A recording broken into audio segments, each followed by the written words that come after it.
யோக ஞான சித்தர் ஓம் ஸ்ரீ ராஜயோக குருவே, உங்கள் நாமம் பாட பாட இன்பம் பொங்கி வருமே. தெய்வீக திருவுருவே தேடி வந்தோமே, தெய்வமான மெய்ப்பொருளை காண வந்தோமே.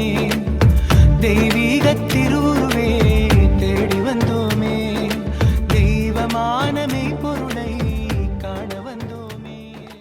குண்டலினி சக்தி என்றால் என்ன?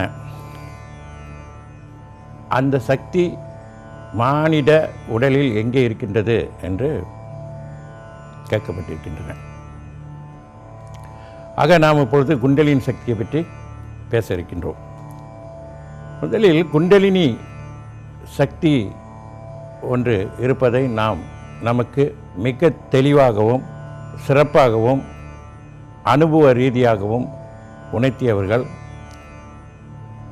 ராஜயோகிகளும் சித்தர்களும்.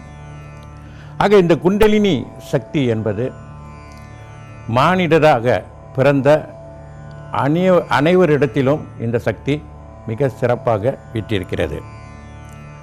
இந்த குண்டலினி சக்திக்கு ஜாதி மத பேதம் எதுவுமே கிடையாது.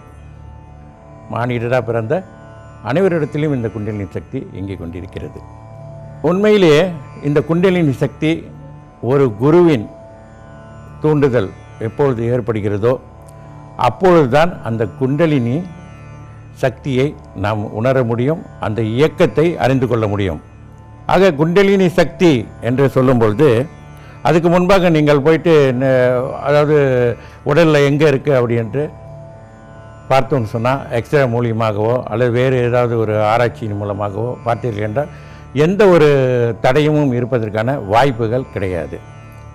ஆக இறைவன் அருளால் இந்த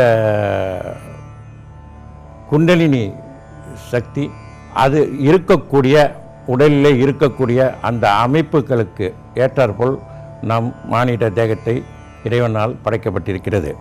ஆக இந்த குண்டலினி சக்தியை பேசும்போது இந்த குண்டலினி சக்தி என்றாலே மிக மிக ஒரு மகத்தான சக்தி குண்டலினி சக்தி. இந்த குண்டலினி சக்தியை முழுமையாக உணர்ந்து கொண்டாலே போதுமானது.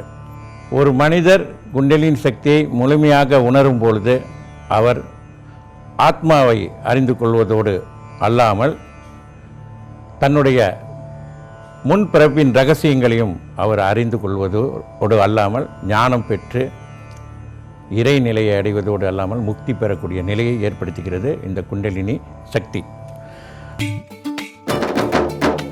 யோக ஞான சித்தர் ஓம் ஸ்ரீ ராஜயோக குருவே, உங்கள் நாமம் பாட பாட இன்பம் பொங்கி வருமே.